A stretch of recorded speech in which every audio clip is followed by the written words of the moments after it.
pemaparan inspiratif hari ini akan menjadi bekal yang bermanfaat bagi pertumbuhan bisnis swasta yang lebih kompetitif dan berkelanjutan. Oke, tanpa berlama-lama, untuk Sobat IKM dapat mempersiapkan catatan dan pertanyaan yang nanti bisa disampaikan pada sesi tanya jawab. Kita langsung saja menuju sesi utama pada pagi hari ini dengan narasumber kita, yaitu sesosok yang berpengalaman dalam membangun strategi pemasaran dan pengembangan pasar global.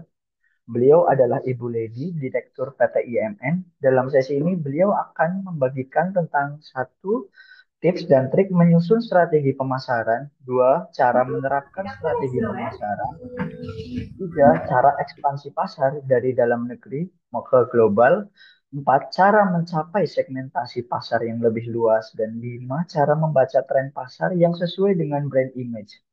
Kepada Ibu Lady, kami persilahkan Ibu. Baik, terima kasih Pak Tegar sudah membuka sesi pagi hari ini bersama dengan saya lihat di sini partisipannya udah 48, almost 50 ya. Luar biasa Bapak Ibu semangat belajarnya. Pertama-tama saya ingin mengucapkan juga terima kasih kepada Bapak Diki Sulistyo Aprilianto sebagai Kepala Balai Pemberdayaan Industri Fashion dan Kria yang telah mengundang kami berkesempatan untuk bisa sharing di pagi hari ini dan selamat pagi untuk Bapak Ibu semuanya dan mungkin untuk selama 1 jam ke depan kami akan men-sharingkan sejumlah knowledge yang mungkin sudah kita alami dan kita juga replikasikan ke bisnis kami sehingga ini nantinya harapannya bisa bermanfaat untuk bisa membantu Bapak Ibu semuanya. Yang sharing screen dari Pak Tegar atau dari saya, Pak? Ayo. Untuk share screen bisa dari kami, Ibu. Boleh kalau gitu, boleh dibantu. Baik, Ibu.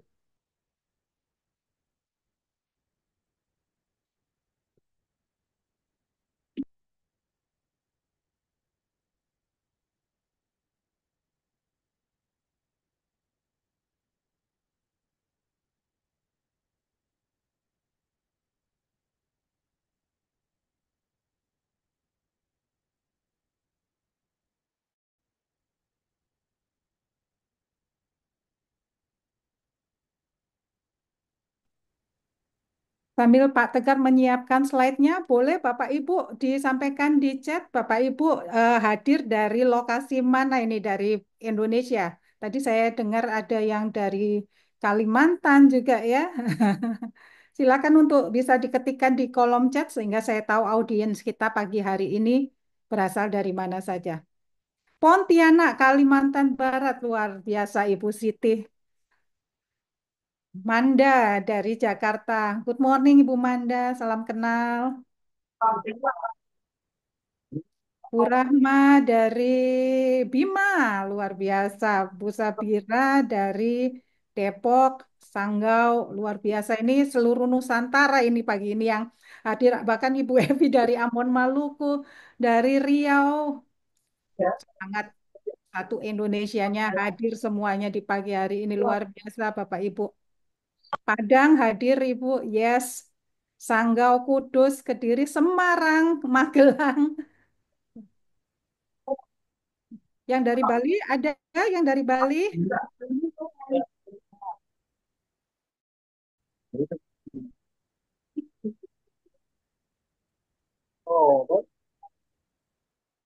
Kadang libur. Dari Belitung hadir, yes. Tahun lalu saya sempat apa namanya main ke Mau tak Belitung. sembayang gimana? Oh, iya. Iya. Luar Seperti itu biasa. tempat telat.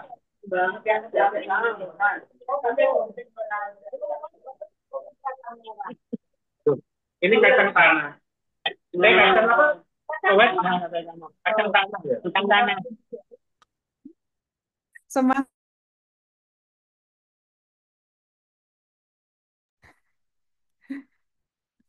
ini terakhir dari semangat libur tapi Lombok hadir luar biasa. Terima kasih atas kehadirannya. Oke, Bapak Ibu, izin untuk kita bisa mulai. Pak Tegar bisa dimulai ya Pak ya? Bu, boleh, Bu. Baik, kalau gitu. Bapak Ibu, tak kenal maka tak sayang, izin untuk saya bisa memperkenalkan diri. Next slide, Pak.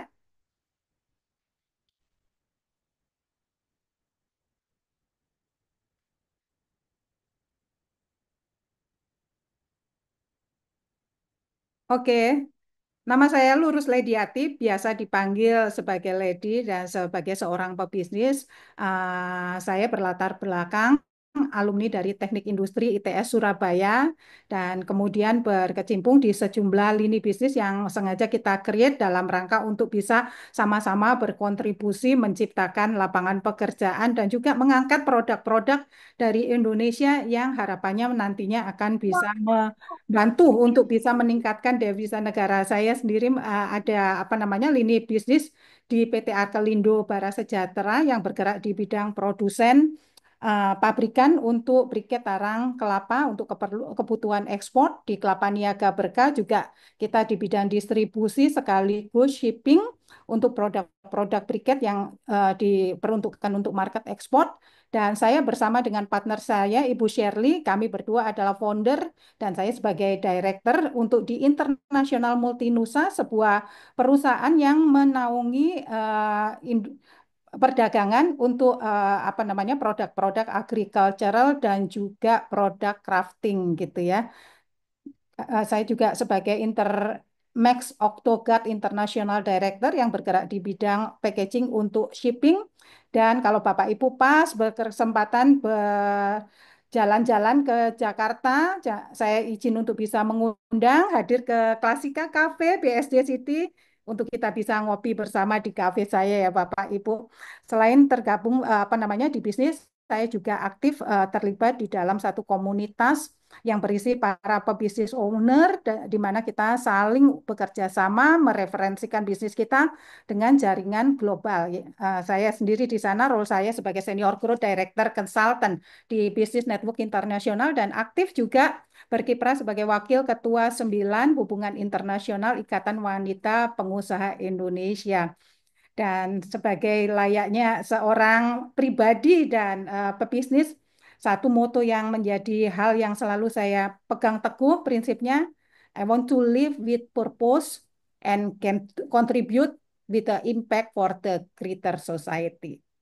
That's a short introduction tentang saya, Bapak Ibu. Nantinya apabila ada ingin berkomunikasi lebih lanjut, kita bisa saling bersharing kontak. Oke, kita masuk ke tema utama pada pagi hari ini. Sebelum kita memaparkan gitu ya, bagaimana strategi marketingnya, saya ingin mengupas terlebih dahulu mengenai satu hal elemen yang penting sebelum kita juga melakukan pemasaran gitu ya. Tentunya sebelum melakukan pemasaran ada produk. Dan produk itu akan hanya menjadi produk kalau seandainya tidak mampu kita meningkatkan value-nya. Dan untuk bisa meningkatkan value-nya itu kita melakukan proses yang namanya branding. Apa itu branding? Branding adalah sebuah proses untuk bisa membentuk identitas, citra, dan persepsi tentang sebuah produk, layanan, atau perusahaan di benak konsumen. Sehingga harapannya tatkala konsumen mendengarkan brand Bapak Ibu, mereka langsung terlintas sesuatu. Contohnya kalau seandainya kita mendengarkan Nike gitu ya, kita langsung relate. Oh, ini sport apa namanya shoes yang sangat-sangat nyaman, yang bahkan kemudian banyak atlet yang mengendorse gitu ya. Ini pasti produk atau brand yang memang betul-betul sangat premium dan banyak pemakainya. Persepsi itulah yang ingin kita bangun melalui satu branding. Dan tujuannya kita punya branding ini apa sih? Satu, memberikan diferensiasi. Kita menjadi ada pembeda dengan para kompetitor atau pesaing-pesaing kita ya. Yang kedua, menumbuhkan confidence. Karena dengan adanya branding, kita percaya bahwa produk kita ini punya nilai tambah, punya unique value proposition yang mampu untuk kita tawarkan kepada para konsumen-konsumen kita. Karena sudah semakin percaya kita mendelivernya tentunya juga nantinya nggak asal-asalan. Karena kita confidence produk kita is the best product. Dengan pelayanan yang sesuai dengan branding yang ditawarkan ini, harapannya kemudian mampu meningkatkan konsumen loyalty. Pelanggan menjadi sangat loyal. Tanpa diminta pun, bahkan kemudian mereka yang sangat-sangat sudah satisfied begitu ya, mampu mereferkan kepada teman-temannya, kolega, dan lain sebagainya. Dan ini cara ini tentunya bukan juga dianggap hanya hanya sebelah mata begitu ya, karena pelanggan yang loyal loyal akan bisa sangat membantu boosting our marketing and also sales. Yang berikutnya, branding itu tujuannya adalah untuk bisa meningkatkan nilai jual. Kita ini aja Bapak Ibu ya, apa namanya, ngelihat kalau seandainya ada komparasi satu yang gampang aja kali ya. Kalau seandainya kita beli beras, berasnya tanpa label, kiloan 5 kilo gitu ya, yang hanya ditimbang terus kemudian dimasukin kresek, sama satu lagi beras yang kemasannya bagus 5 kilo, ada brandnya. Mungkin kualitasnya secara umum akan sama begitu ya. Tetapi karena direpresentasikan sedemikian rupa, diberikan branding, tentunya yang memiliki branding dan kemasan yang baik, ya penampakan yang baik begitu tuh, kalau seandainya dikasih harga yang lebih tinggi, konsumen akan bisa paham. Oh ya ini sudah ada brandnya, sudah banyak yang percaya. Nggak apa namanya, nggak satu hal yang aneh kalau seandainya ternyata harganya atau kan nilainya bisa kita jual lebih tinggi daripada barang yang tidak ada brandnya.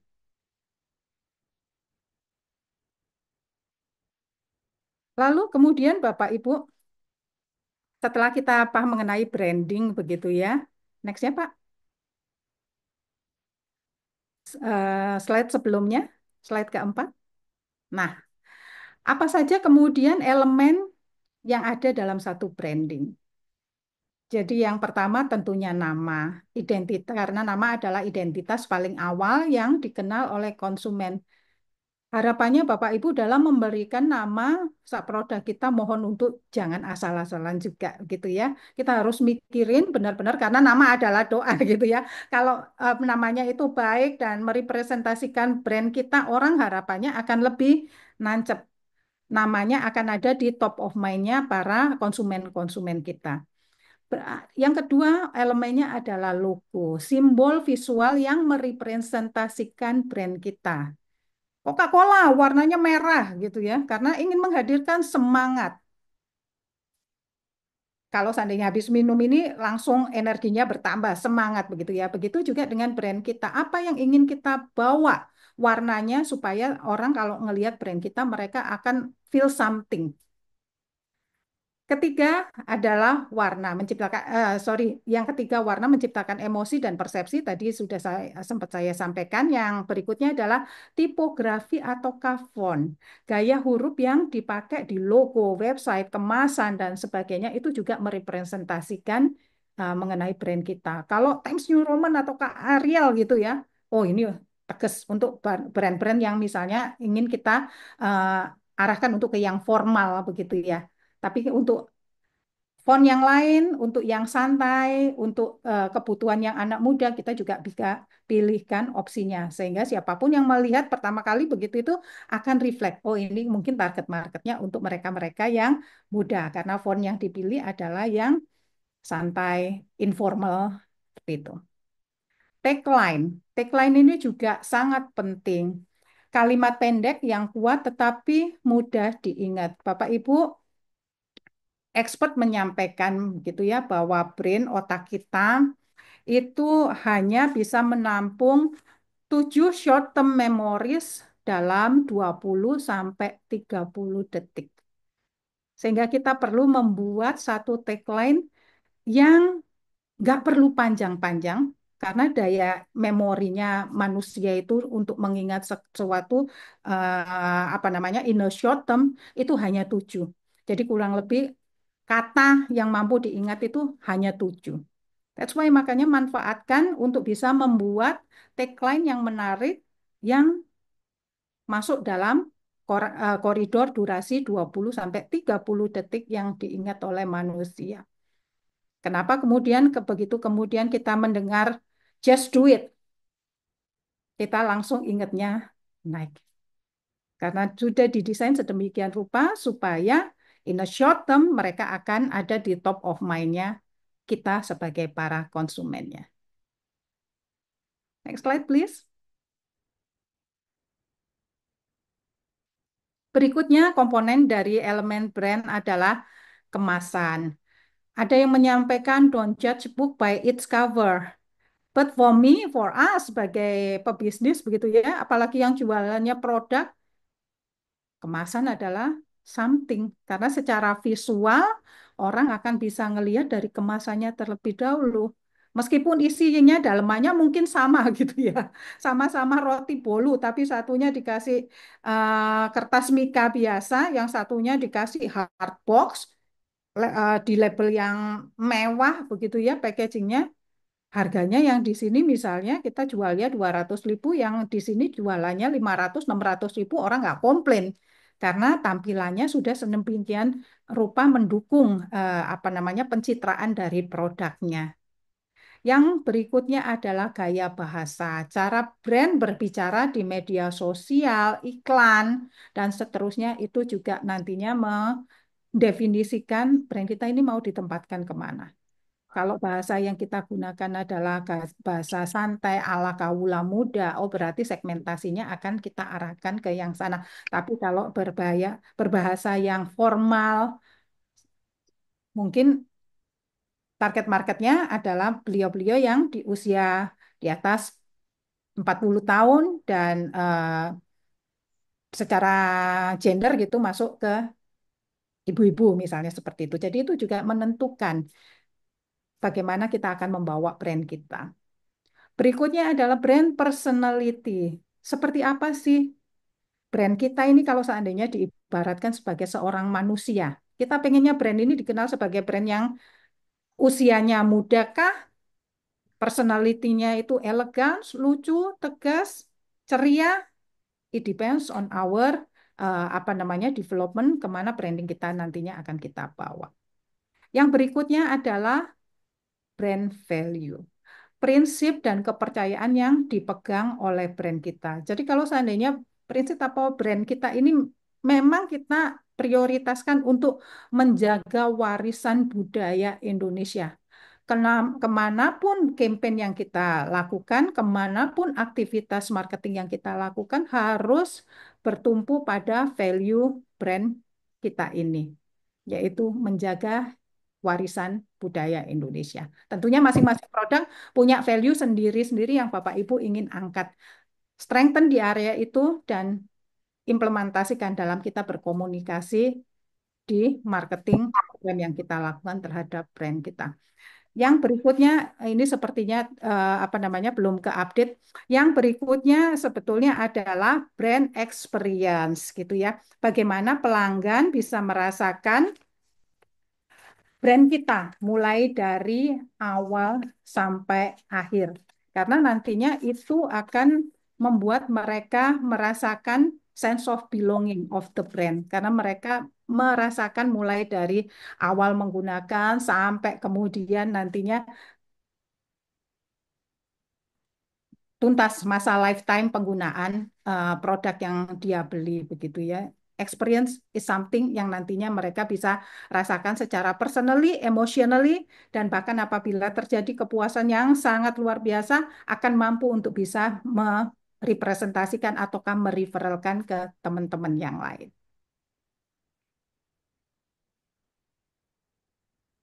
Izin untuk bisa memberikan contoh apa yang sudah kita create begitu ya. Salah satunya ini mungkin apa namanya agak berbeda produknya, tapi yang ingin saya sampaikan adalah satu untuk di bisnis yang briquette charcoal kita membuat satu brand yang namanya Kokomodo.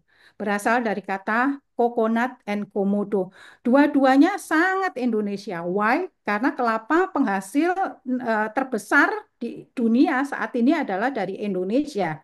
Dan komodo adalah binatang yang satu-satunya adanya di Indonesia. Dari unsur Indonesianya yang kemudian kita angkat dengan tagline Your Premium Coconut Charcoal from Indonesia. Dan logo yang kita buat di sini adalah siluet dari komodo sebagai lambang bahwa produk ini asalnya dari Indonesia. Brand personality-nya yang kita angkat adalah produk ini eco-friendly, waste utilization-nya tinggi, clean charcoal, dan tentunya dari Indonesia. Message yang ingin kita deliver kepada para konsumen kita adalah this is more than just a charcoal. If you use this product, you will also participate in utilizing this product untuk bisa support waste utilization, reduce deforestation, melakukan green jobs, and also create a green income gitu ya. Branding strength yang ingin kita bangun adalah national pride, export hero. Begitu juga dengan brand kita yang lainnya yaitu Nusa Craft. Nusa Craft, Nusa sendiri akan merepresentasikan dari Indonesianya begitu ya. Sehingga apa yang kita buat di sini adalah produk-produk yang dari resource-nya dari bumi Indonesia, dari negara Indonesia. Untuk kemudian kita tambahkan elemen-elemen yang merepresentasikan budaya Indonesia untuk kita angkat Oh, ekspor. alhamdulillah ini Alhamdulillah juga, Bu. kerja tuh kan hacker-hacker gede-gede. Boleh yang bocor-bocor bisa di-mute dulu. Oke, baik. Nah, tagline kemudian yang kita angkat adalah It's a Indonesia Soul with a Global Style. Kita pengen audiens kita tahu bahwa produk-produk ini dari Indonesia. Ada elemen-elemen batik yang kita masukkan di sana. Ada elemen-elemen apa namanya kain songket, baik dari Baduy ataukah dari daerah-daerah yang lain yang kita padu-padankan untuk bisa punya identitas bahwa produk ini dari Indonesia.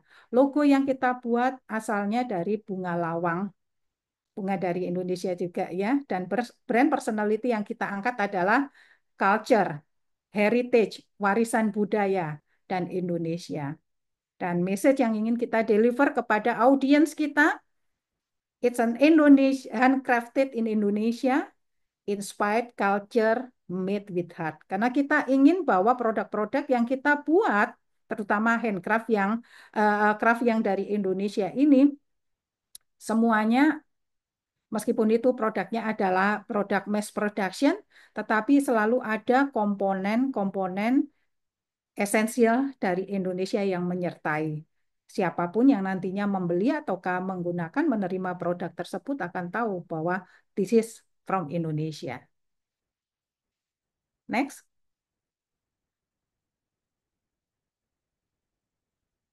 Nah, kita sekarang masuk ke topik yang menjadi bahasan utama di sesi saya hari ini, begitu ya. Apa itu pemasaran? Pemasaran ini adalah satu mekanisme cara berbisnis untuk bisa memperkenalkan produk atau jasa kita gitu ya kepada calon pemberi agar mereka tertarik membeli dan tentunya loyal. Karena dengan loyal harapannya mereka akan automatically menjadi repeat order, menjadi recurring income for our business. Nah, komponen-komponen dari pemasaran ini apa aja? Kita mengenalnya, Bapak Ibu juga tentunya sudah sangat sering mendengar ini, ada 4P. Product, price, place, and promotion. Produk, apa yang kita jual? Bisa berupa barang ataukah jasa. Tapi again, product is not just a product. You must create your branding gitu ya, untuk bisa meningkatkan value of your product. Yang kedua adalah harga. Berapa nilai yang harus kita bayar untuk mendapatkan produk atau jasa tersebut. Proses Bapak Ibu untuk bisa menentukan HPP, harga pokok produksi, ini sesuatu yang krusial. Sehingga Bapak Ibu nantinya perlu dengan cermat menghitung HPP-nya berapa untuk bisa menentukan harga yang tepat sesuai dengan segmentasi yang akan disasar, sesuai dengan demografinya, geografis, dan lain sebagainya, sehingga bisa menentukan harga yang memang masuk ke market gitu ya. Harganya kalau seandainya produknya kita bikinnya kualitasnya paling tinggi, tapi kemudian target marketnya adalah untuk mereka misalnya begitu ya, yang mid size customer. Akan terjual atau enggak? Potensinya enggak, karena target marketnya bukan di sana. So we create the product based on apa namanya segmen market yang nantinya akan kita tuju. Yang berikutnya, tempat ataukah distribusi. Dalam melakukan bisnis tentunya ini sangat penting begitu ya, supaya campaign kita, aktivitas-aktivitas yang kita lakukan tepat sasaran. Perlu untuk kita melakukan survei terlebih dahulu. Dari aspek demografinya, kalau seandainya kita mau mainnya lokal, untuk produk-produk sejenis yang sekarang ini kita sudah jalan, misalnya produk kain atau fashion gitu ya, yang mana yang sekarang demand-nya paling banyak? Itu yang perlu kita nanti apa namanya strategikan proses marketingnya akan seperti apa.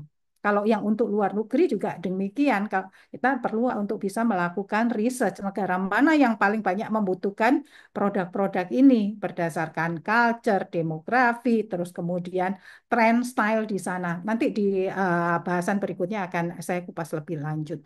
Yang berikutnya adalah promotion.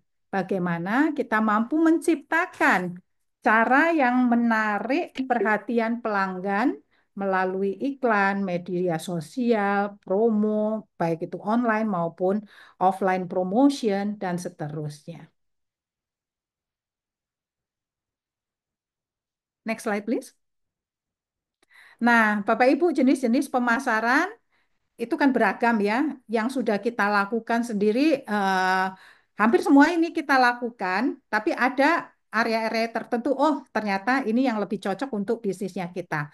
Tentunya cara-cara ini bukan satu rumus yang pakem untuk semua industri ya Bapak Ibu. Ada kalanya kita juga perlu untuk bisa trial and error which one yang efektif untuk bisnisnya kita.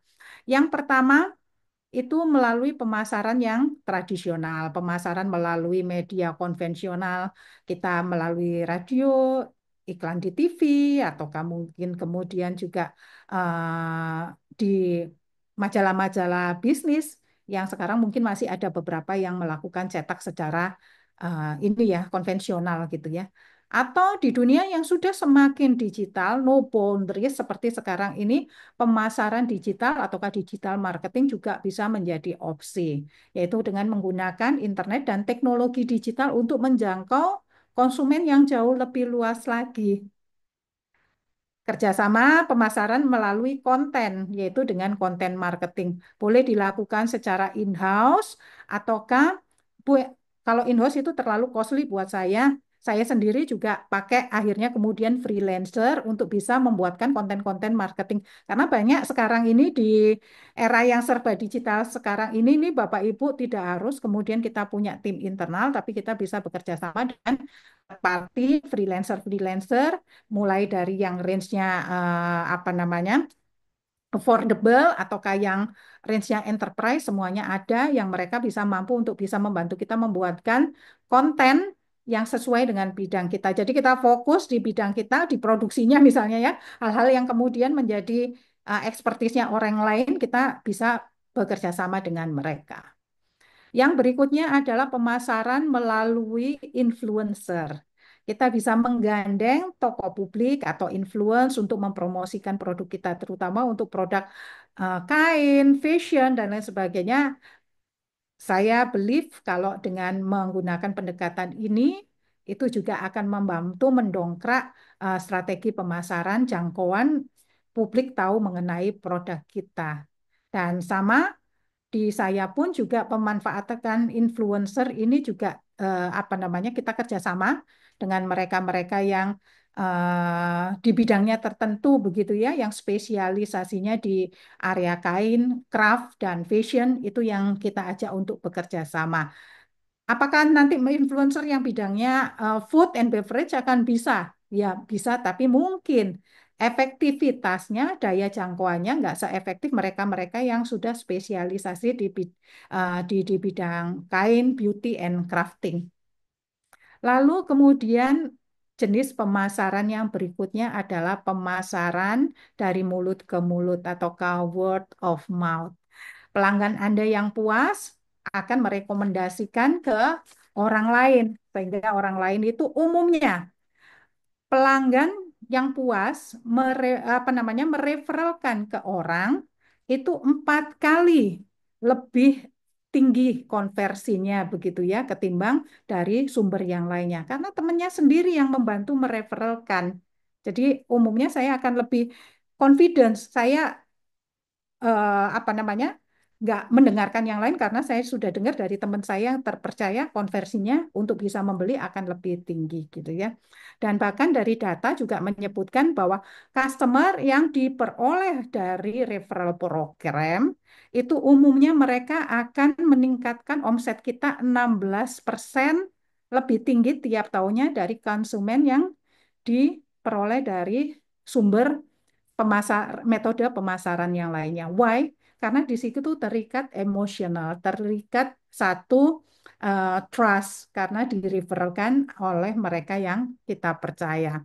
Dan dari data statistik juga menyampaikan bahwa dari 83 satisfied customer itu pasti akan mereferensikan ke pihak lain. So, dari beberapa jenis-jenis pemasaran ini, Bapak Ibu, silakan nanti bisa dicek ke bidangnya masing-masing mana yang dirasa apa namanya relevan. Untuk dari aspek saya sendiri, saya menggunakan kelima-limanya di sini untuk bisa mendukung. Tapi memang dari aspek conversionnya yang lebih tinggi, terutama untuk market-market yang ekspor, kami lebih banyak dapatkan dari metode pemasaran dari mulut ke mulut, customer-customer kita yang loyal, ataukah rekanan-rekanan bisnis kita yang kemudian punya channel di luar negeri yang mereka membantu mereferkan kita, itu yang umumnya kemudian mampu menjadi conversion yang lebih baik dibandingkan dengan metode yang lainnya.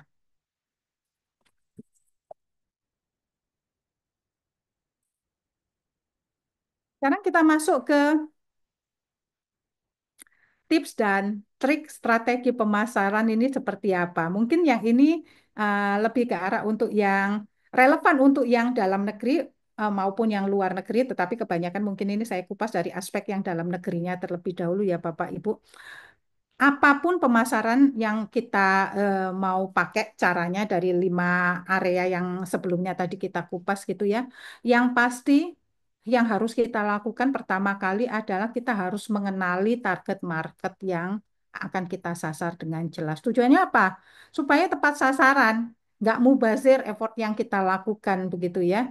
Cara mengenali target marketnya apa? Lakukan survei untuk bisa menentukan kita mau nyasarnya ke usia yang mana nih, remaja, dewasa, atau kalau ibu-ibu. Gaya yang akan kita tampilkan melalui branding kita disasarnya untuk yang target market yang seperti apa? Casual, formal, edgy, syari, ataukah streetwear? Dan dari aspek harganya. Kita mau masuk yang kelasnya premium, menengah, ataukah yang terjangkau? Karena pricing is a matter. Ada kemudian apa namanya sesama pelaku bisnis begitu ya, teman yang pernah cerita begitu, harga saya Bu, kebetulan dia bikinnya sepatu begitu ya, saya nggak perlu yang mahal-mahal, cukup di sekitaran 200 ribu, tetapi saya ingin menyasar target market yang menengah, yang which is itu mayoritas di demografi di Indonesia.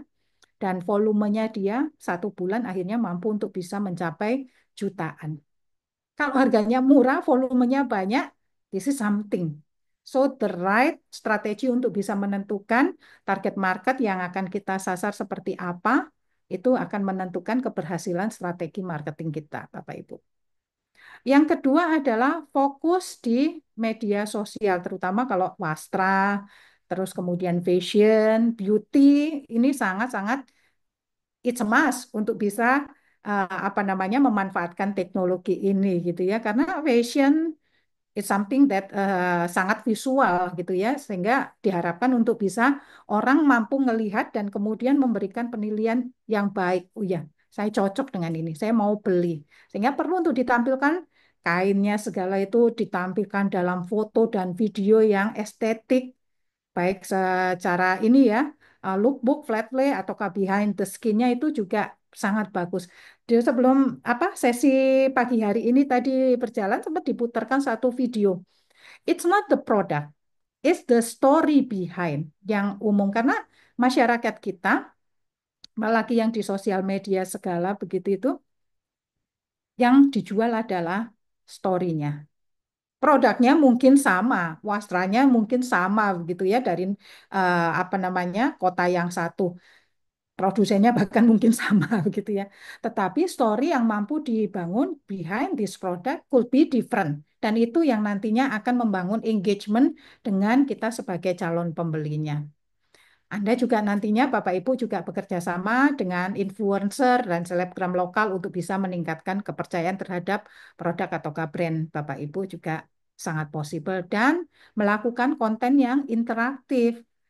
Nah, sekarang ini kan kalau seandainya kita di Instagram, di TikTok segala begitu itu kan banyak mekanisme untuk kita bisa jaring suara dari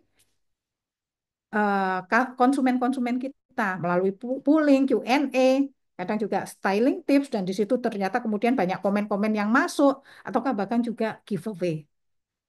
Silakan nantinya untuk bisa dicoba mekanismenya. Lanjut, Pak.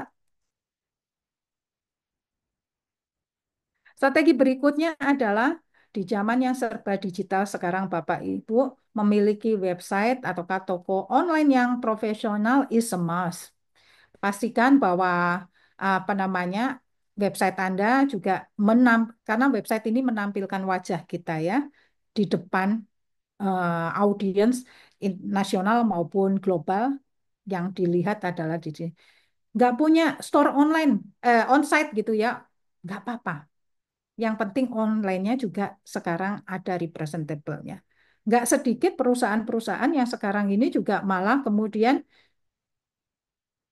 nggak punya toko onsite karena kosnya terlalu gede, tapi dia mempercantik dirinya dalam tampilan secara online-nya. Websitenya diperbaiki, foto-foto yang ada ditampilkan di sana itu sangat baik, begitu ya. Orang apa namanya harapannya dengan melihat itu aja mampu untuk bisa melakukan penilaian ukuran yang lengkap, panduan size yang jelas. Kemudian kalau seandainya ada testimoni dari pelanggan juga mampu ditampilkan di sana dan juga untuk tombol untuk bisa melakukan komunikasi. Di zaman yang serba cepat sekarang ini online, kalau seandainya kita responnya itu nggak cepat gitu ya, orang akan berpindah ke toko sebelah. Karena dia merasa ini nggak cepat, saya butuh respon yang lebih cepat, udah ngecek ke yang lain. Sehingga kita menjadi loss opportunity di sana. Strategi berikutnya, tips berikutnya adalah bangun loyalitas dengan email dan WhatsApp marketing. Pada waktu kita melakukan interaksi dengan apa namanya konsumen-konsumen kita, tentunya kita sudah dapatkan datanya ya Bapak Ibu. Data is just a data kalau seandainya kita ombrokin begitu aja. Tapi tatkala kemudian kita mampu bisa olah untuk bisa menjadi sumber melakukan engagement dengan customer kita, please do it gitu ya. Apa yang saya lakukan juga demikian. Sesudah kemudian data itu terkolek, kita akan mengirimkan informasi-informasi khusus kalau seandainya ada peluncuran apa namanya katalog yang baru, lalu kemudian ada promo untuk khusus member dan beberapa aktivitas kalau seandainya membernya nanti ada ulang tahun ada special gift yang kita berikan, special voucher supaya merekanya nantinya merasa dispesialkan. I'm not just a ordinary member. I'm apa namanya special member karena ada kita memikirkan bagaimana membangun loyalitas bersama mereka. Dan tentunya segala aktivitas yang kita lakukan tadi harus juga mampu untuk kita bisa pantau trennya dan respon pasarnya. Banyak tools-tools yang sekarang ini sudah sangat available gitu ya untuk bisa kita manfaatkan. Google Trends untuk kita bisa ngecek begitu ya. Sekarang bahkan di kafe saya begitu itu saya bisa ngecek trennya hari-hari itu peaknya itu di jam berapa, hari apa begitu ya, sehingga saya mampu untuk bisa menentukan strategi marketing di hari-hari yang nggak ada sangat sedikit pengunjungnya begitu itu dan sangat sedikit penjualannya dibandingkan dengan jam-jam yang lainnya. Saya bisa melakukan ide-ide apa yang kemudian mampu kita selotin di situ untuk bisa meningkatkan penjualan. Begitu juga nanti dengan bisnis kain maupun wastranya, Bapak Ibu juga bisa memanfaatkan hal yang sama. Melakukan survei di IG Story, begitu itu juga bisa menjadi satu inputan dan feedback dari pelanggan melalui survei yang kita lakukan. Dan yang menjadi hal penting sesudah melakukan survei ini adalah please analisis dan kemudian lakukan follow up. Karena biasanya kita kecenderungannya habis survei terus habis itu diem gitu ya. Nggak dimanfaatkan datanya. Padahal sesudah itu ini informasi yang sangat penting yang harus kita olah untuk menjadi apa the next action yang akan kita lakukan untuk menjawab, menanggapi hasil survei yang sudah kita lakukan sebagai bagian upaya kita mendengar suara dari pelanggan-pelanggan kita.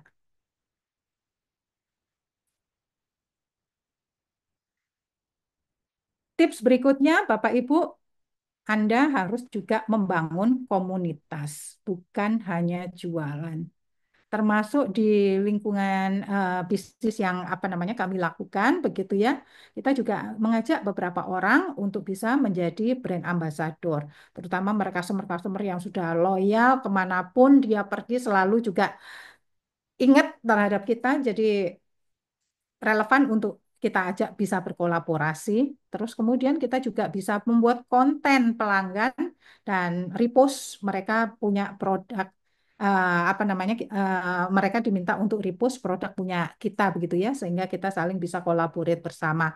Dan kadang terlihat sepele tetapi it sometimes workable gitu ya. Tatkala kita punya komunitas dan memberikan mereka panggilan-panggilan tertentu gitu ya. Karena kita merasa nantinya we are a family, we are a one community, sama-sama pencinta terhadap brand Bapak Ibu semuanya.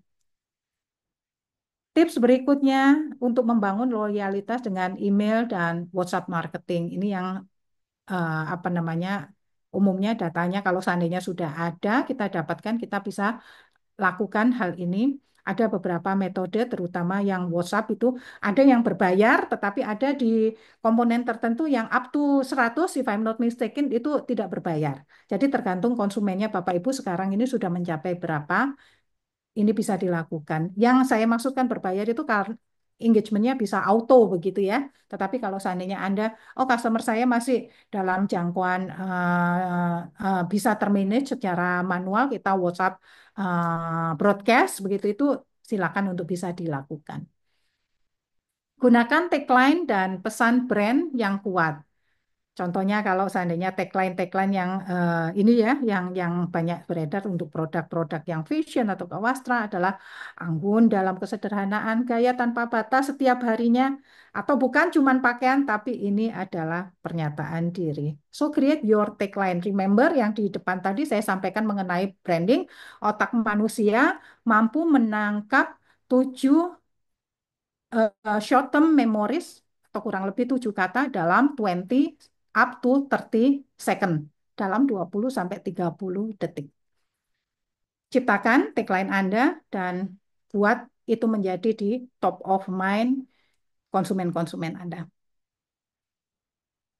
Nah, ini contoh-contoh strategi konten bulan untuk fashion atau kawastra yang mungkin Bapak Ibu juga bisa terapkan begitu ya di media sosialnya. Bikin pola mingguan setiap Senin misalnya saya menyampaikan mengenai edukasi mengenai gaya, style kalau memakai wastra saya seperti apa. Contoh kalau seandainya dipakai untuk acara kondangan, untuk acara arisan, untuk acara mingle dengan teman-teman kantor segala begitu itu silakan di apa namanya buat kreasi ditampilkan berupa edukasi. Di selasanya behind the scene untuk proses produksinya misalnya. Jadi kadang-kala audiens itu juga pengen tahu proses pembuatannya seperti apa sih. Jadi saya pun juga melakukan demikian. Jadi di balik layar ada konten-konten yang memang sengaja kita angkat supaya orang juga jadi tahu bahwa oh ya, yang kita kedepankan eco-friendly-nya. Kita sorot, kita tunjukkan aktivitas bahwa pembuatan kain ini menggunakan misalnya cairan-cairan yang memang dari daun-daunan ataukah dari pohon, tidak menggunakan chemical, sehingga yang audiens melihat juga nantinya lebih comfortable sesuai dengan tagline-nya, eco-friendly, dan sesuai dengan yang saya harapkan bahwa saya hanya menggunakan produk-produk yang eco-friendly. Setiap hari Rabu gunakan untuk testimoni ataukah user generated content, Kamis koleksi produk atau highlight, termasuk kalau seandainya ada koleksi-koleksi baru gitu ya. Hari Jumat interaktif untuk bisa ngajak audiensnya melakukan Q&A, polling, atau bahkan quiz gitu ya. Giveaway kasih sebagai bagian untuk kita engage dengan para konsumen-konsumen kita. Sabtu ada proses campaign dan promo, dan Minggu kita bisa arrange untuk lifestyle ataukah soft information about our product.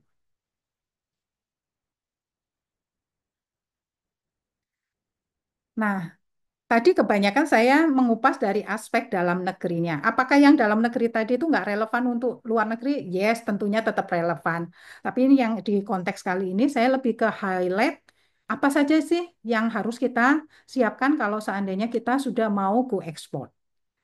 Satu, Bapak Ibu, again, strategi pemasaran itu harus di apa namanya dasari dengan riset market yang tepat terlebih dahulu. Kita perlu ada effort di depan untuk bisa menentukan pasar negara tujuan yang akan kita tuju itu mana.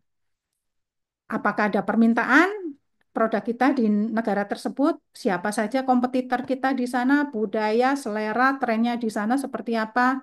Aturan ekspornya dan bea cukainya seperti apa gitu. Di zaman yang serba digital seperti sekarang ini, Pak Bu, segala informasi menjadi terbuka buat kita. Anda bisa search melalui Google, bahkan dengan ajana ChatGPT sekarang ini semakin membuka ini ya, wawasan kita lebih luas, dan informasi-informasi ini sangat mudah untuk bisa didapatkan. Kita bisa tahu kompetitor di negara kita, sana itu seperti apa, kita bisa search. Importir untuk produk kita di daerah sana dilakukan oleh siapa? Akan muncul seret PT-PT-nya apa saja, dan tentunya di sana juga akan ada websitenya. Dari situ kita bisa research produk-produk apa yang biasanya kemudian diimpor oleh PT tersebut dari Indonesia, sehingga kita bisa menentukan ada informasi importnya, ada informasi kuantitinya, kita bisa menentukan visible nggak untuk kita masuk ke sana. Gitu. Lalu kemudian Bapak Ibu yang mau ekspor sudah pasti harus ada badan hukumnya. Karena nantinya harus ada NPWP dan NIB untuk kita bisa terdaftar sebagai salah satu calon eksportir gitu ya. Dan juga harus terdaftar di OSS serta Indonesia Single Window.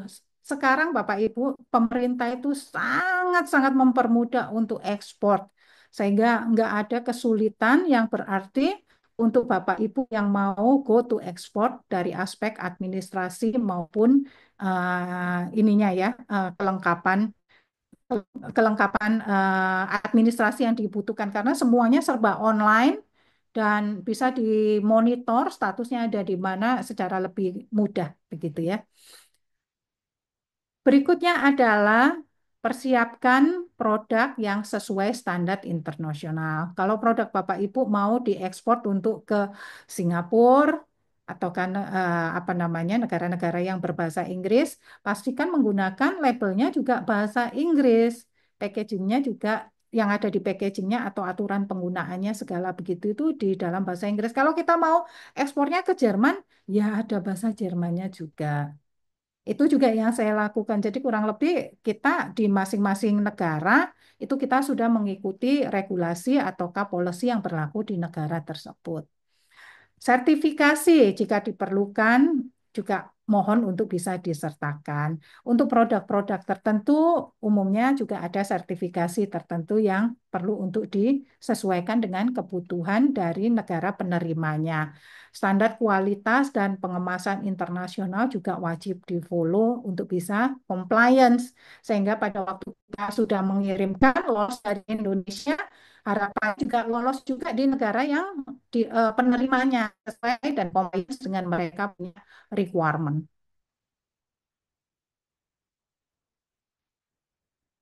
Langkah berikutnya, pilih saluran penjualan ekspor yang tepat. Bapak Ibu, di era yang sekarang ini semuanya informasi terbuka, calon buyer pun kita source-nya juga bisa dapatkan dari banyak sumber.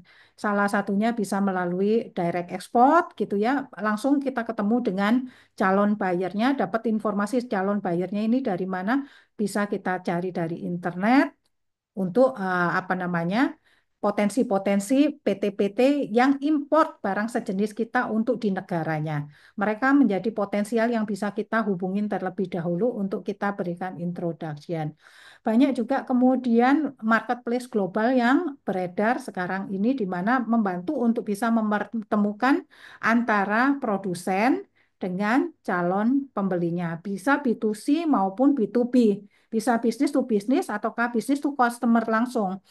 Nah, contohnya bisa pakai Amazon, Etsy, eBay, terus kemudian Alibaba, Exporters Way atau Go Forward. Nah, tiga di antara ini Alibaba, Go Forward maupun Exporter Way ini tiga platform yang pernah kita lakukan dan saat ini juga masih berlangsung dalam rangka untuk kita bisa mendapatkan calon-calon yang buyer yang relevan untuk produknya kita. Atau kita juga bisa bekerja sama dengan distributor atau agen, kerjasama dengan perwakilan yang ada di luar negeri. Karena banyak juga perusahaan yang trading export import company, dia ada trader, dia nggak punya manufacturing, dia nggak punya ininya gitu ya, produsennya.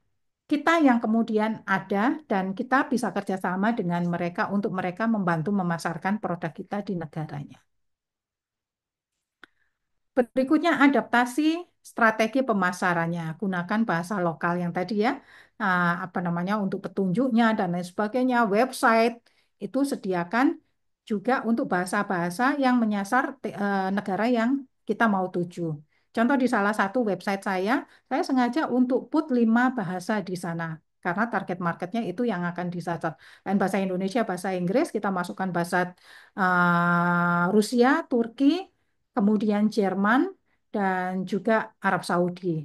Karena ini negara-negara yang memang mostly kita sasar sehingga setiap kali nanti ada calon pengunjung yang masuk ke website kita, mereka akan lebih mampu untuk bisa memahami. Meskipun sekarang ini sudah ada Google Translate dan lain sebagainya, Bapak Ibu, akan representable kalau seandainya di website kita sudah ada option untuk multilingual yang sesuai dengan target marketnya kita.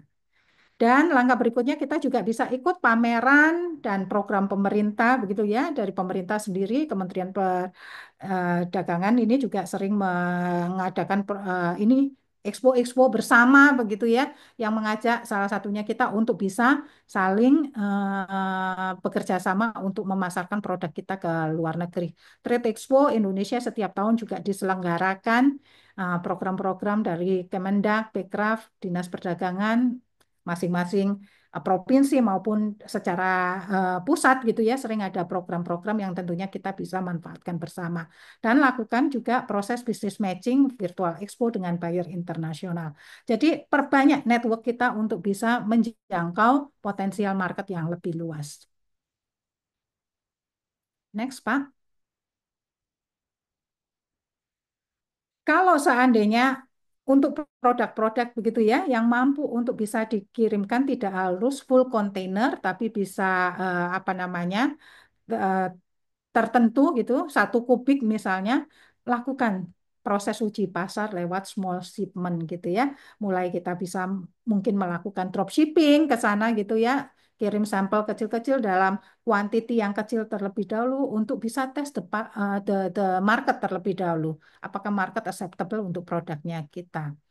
Tapi untuk produk-produk tertentu yang memang harus pengirimannya satu kontainer, kita harus benar-benar melakukan proses due diligence bisnis yang sangat rigid gitu ya untuk memastikan bahwa ini nantinya akan bisa terjual dengan baik di sana.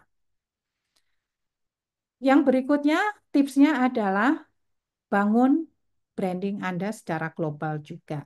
Tadi salah satunya membangun website yang bilingual ataukah multilingual. Daftarkan merek internasional jika serius untuk ekspansi jangka panjang gitu ya. Itu juga yang kami lakukan pada waktu kita apa namanya ingin masuk ke negara tertentu, Brasil segala begitu itu kita pastikan brandnya di sana sudah terdaftar sehingga nantinya kita bisa lebih secure dari aspek apa namanya hakinya bahwa brand tersebut milik kita. Kalau ada yang mencontek, menduplikasi dan lain sebagainya di mata hukum kita sendiri adalah pemiliknya. Jadi kita punya kekuatan hukum yang lebih lebih tinggi ketimbang mereka yang belum mendaftarkan mereknya. Dan sejauh ini juga sudah banyak para konsultan haki yang bisa membantu kita dengan harga yang terjangkau dan waktu yang memang apa namanya lebih lebih cepat lah untuk bisa memproses ini.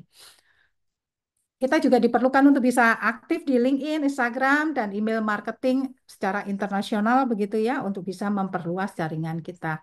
Dan apa yang kemudian saya juga Bu Shirley lakukan, kami sendiri juga salah satunya untuk bisa meningkatkan gitu ya network kita bergabung ke komunitas-komunitas bisnis yang mempunyai jaringan internasional. Satu tujuannya ya untuk memperluas jaringan dengan pemilik-pemilik bisnis lainnya di seluruh dunia. Sehingga kalau seandainya kita mau ekspansi ke Malaysia, Singapura, ke Eropa, Amerika, Amerika Latin, Afrika, dan seterusnya, kita sudah punya kepanjangan tangan di sana untuk siap bisa membantu penetrasi bisnis kita untuk di negara-negara tersebut. Dan tentunya bisa menciptakan satu kolaborasi yang mutual antara kedua belah pihak.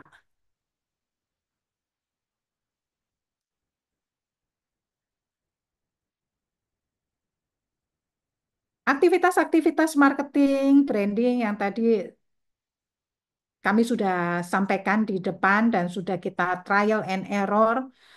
Dari semuanya itu, dari semua lini bisnis saya yang tadi saya sampaikan, kita sejauh ini sudah ekspor ke banyak negara. Yes, we are local business, but we have a global network untuk bisa memastikan produk-produk kita bisa diterima di negara-negara lain gitu ya.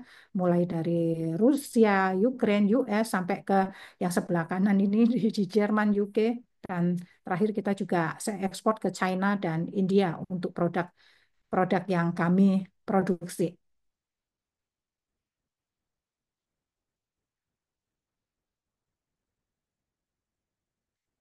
Lalu kemudian cara mencapai segmentasi yang lebih luas bagaimana?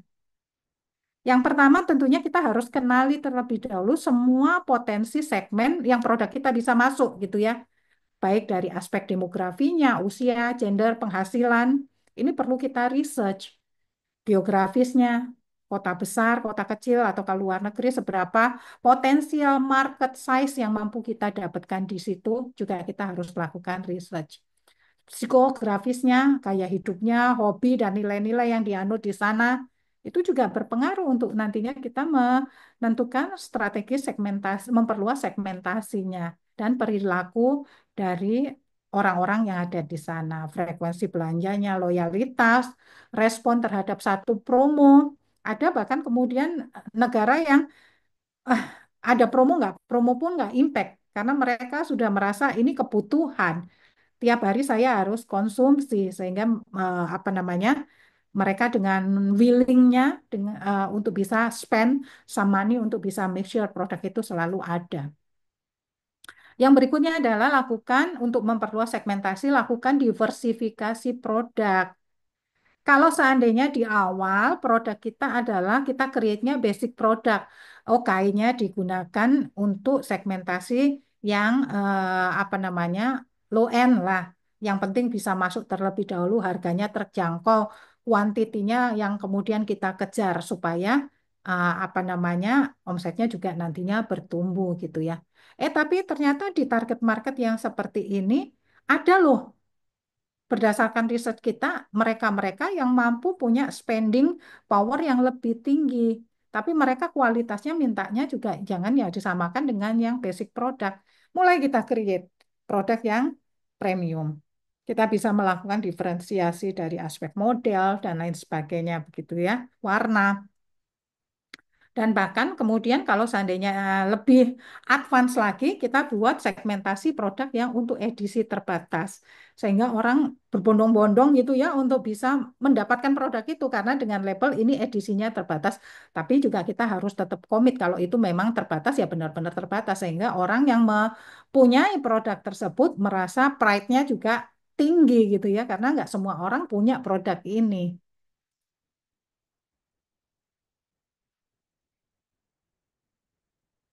Gunakan multi channel marketing juga begitu ya. Jadi kalau seandainya sekarang oh saya punyanya offline store aja nih Bu Lady gitu ya. Pak Bu, udah saatnya kita mulai mendiversifikasi juga. Karena yang melalui online store itu juga nggak sedikit yang akhirnya kemudian successful. Jadi harus ada dua channel yang kita miliki, channel offline maupun channel online-nya. Channel online-nya sendiri untuk menjangkau audiens yang lebih beragam gitu ya, kita bisa memanfaatkan banyak platform yang sekarang sudah tersedia, baik itu Instagram dan TikTok, Facebook, Marketplace, maupun kita punya website sendiri. Nggak sedikit juga banyak inquiry yang saya dapatkan itu juga melalui website karena umumnya yang search the website adalah mereka orang-orang yang memang benar-benar cari gitu ya. Dengan sengaja mereka cari, not just ngelihat karena ada iklan gitu ya. Mereka sengaja mencari. Sehingga umumnya yang masuk ke sini sudah didasarin dengan paling nggak mereka ada kebutuhan. Yang berikutnya adalah, sorry Pak, sebelumnya. Masih ada satu. Nah, perluas wilayah geografisnya, jual ke seluruh e-commerce yang ada di Indonesia maupun yang di global, karena tadi juga ada platform e-commerce yang mampu untuk bisa melangkah ke sana. Ekspansi ke regional, ke negara-negara yang di sekitar kita terlebih dahulu, atau negara-negara yang memang Bapak Ibu sudah research, ini kebutuhannya banyak untuk produk yang sejenis dengan kita dan bisa menggunakan logistik ekspedisi yang bisa mendukung untuk pengiriman nasional maupun internasional yang baik. Sekarang banyak opsinya dengan harga yang beragam. Tentunya kita pilih yang memang mampu memastikan proses pengirimannya itu nyampe dengan aman. Karena bea cukai dan lain sebagainya itu juga ada apa namanya treatment tertentu untuk bisa memastikan produk kita nantinya bisa diterima di negara yang dituju dengan aman dan selamat. Next ya, Pak. Nah, langkah memperluas ekspansi segmentasi yang lebih luas lainnya adalah Anda silakan untuk juga bisa membuat konten yang relevan untuk di setiap segmen. Misalnya segmentasinya untuk anak muda yang ditarget ke sana, kontennya bikin yang fun dan trending sesuai dengan FYP yang sekarang ini ada. Untuk segmentasi yang profesional, bikin yang elegan, minimalis. Untuk ibu rumah tangga, bikin konten yang praktis, but it's inspiratif gitu ya. Dan kolaborasi dengan brand-brand lain itu juga sesuatu yang bukan tabu ya. Bahkan sekarang ini banyak kolaborasi yang tercipta, brand-brand lokal saling kolaborasi bersama, bundling, ataukah campaign marketing bersama. Yang terakhir pernah kita lakukan adalah salah satu brand lokal untuk produk batik bersama dengan brand sepatu. Kita melakukan proses charity bersama untuk Yayasan Kanker Indonesia melakukan campaign begitu ya, di mana setiap pembelian produk ini bundling ini begitu akan kita sumbangkan sebagian untuk Yayasan Kanker Indonesia. Dan ternyata program ini mendongkrak penjualan yang sangat uh, ini sangat-sangat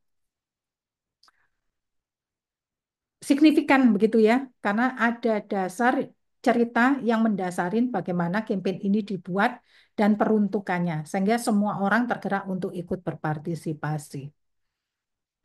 Gunakan iklan berbayar dengan target beragam. Again, ini pilihan bisa starting dari, oke, spendingnya sekarang saya mampunya 25.000 per hari, 35.000, atau bahkan ternyata kalau seandainya dievaluasi dengan spending kita jutaan pun, kalau seandainya BEP-nya masih mengcover cost yang kita keluarkan untuk itu, Bapak Ibu juga bisa menggunakan opsi ini. Google Ads untuk bisa menjadikan produk kita ada di top search segala begitu itu juga menjadi pilihan. Hal-hal ini juga kita terapkan untuk di bisnis kita saat ini.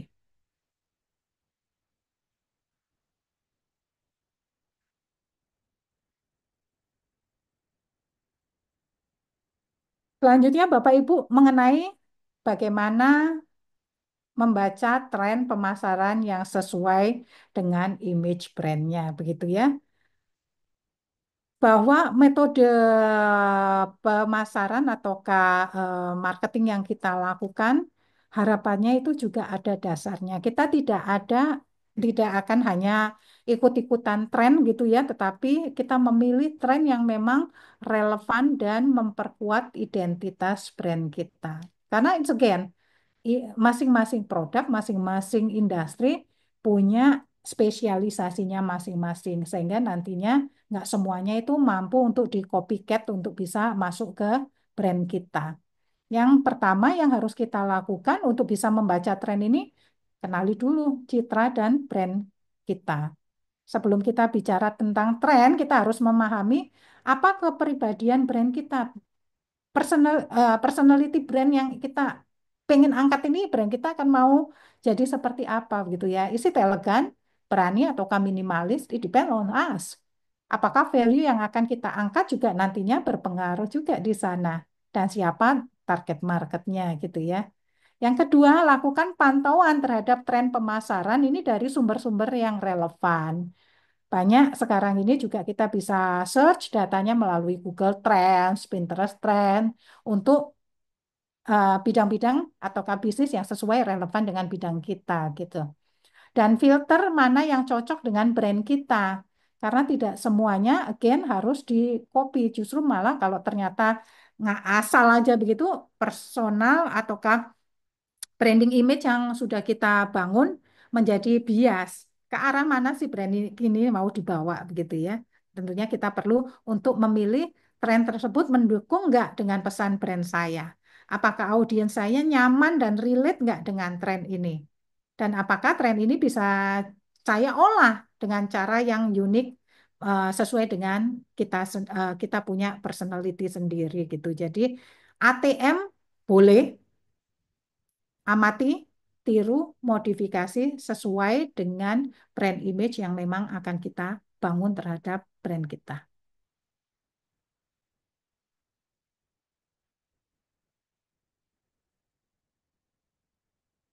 Yang berikutnya adalah ATM. Lihat apa yang dilakukan oleh brand sejenis. I believe semua dari kita udah pasti ya punya kompetitor masing-masing, right? Dan nggak ada salahnya kita juga melakukan competitive intelligence, kita melakukan research, lihat dong toko sebelah dia melakukan inovasi apa gitu ya, apa yang dia sekarang lagi campaignkan. Tentunya kita juga ingin punya diferensiasi sehingga dari situ yang bagus-bagus kita tiru, terus kemudian kita modifikasi yang sesuai dengan brand kita. Jadi kita bisa apa namanya ngamatin dari brand lokal maupun yang internasional yang segmentasinya sama dengan kita gitu ya. Cara mereka menerjemahkan trennya melalui desain, caption maupun gaya video segala itu juga bisa kita tiru dan amati untuk kita bisa modifikasi juga. Mana yang engagementnya tertinggi kita pilih untuk kita implementasikan di brand kita. Again, seluruh aktivitas tersebut tetap harus endingnya kita lakukan evaluasi dengan menguji dan mengevaluasi respon audiens untuk kita bisa ngetes nih metode pembacaan tren yang sudah kita lakukan serta implementasinya ini efektif nggak terhadap brand kita. Marketing, it's an art. Nggak ada pakem yang apa namanya, oh harus seperti ini gitu ya. Nggak ada Bapak Ibu. Karena saya pun juga melakukan ini tentunya berdasarkan beberapa kali aktivitas looping begitu ya. Selalu ada evaluasi dan improvement yang kita lakukan, dan di satu saat campaign marketing tertentu itu berhasil, belum tentu hal yang sama kita replikasikan secara terus-menerus akan berhasil terus. Sehingga terus ada inovasi yang perlu kita lakukan untuk bisa memastikan bahwa kita selalu ada di eh, komponen yang sangat relevan di mindset para eh, customer-customer kita yang engage dengan produk-produk kita.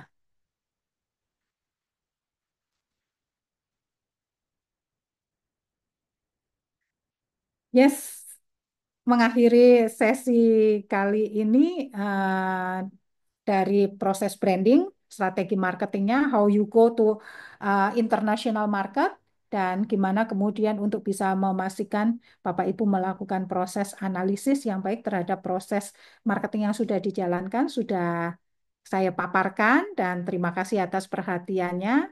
Selanjutnya saya kembalikan ke Pak Tegar sebagai moderator untuk next session-nya. Thank you.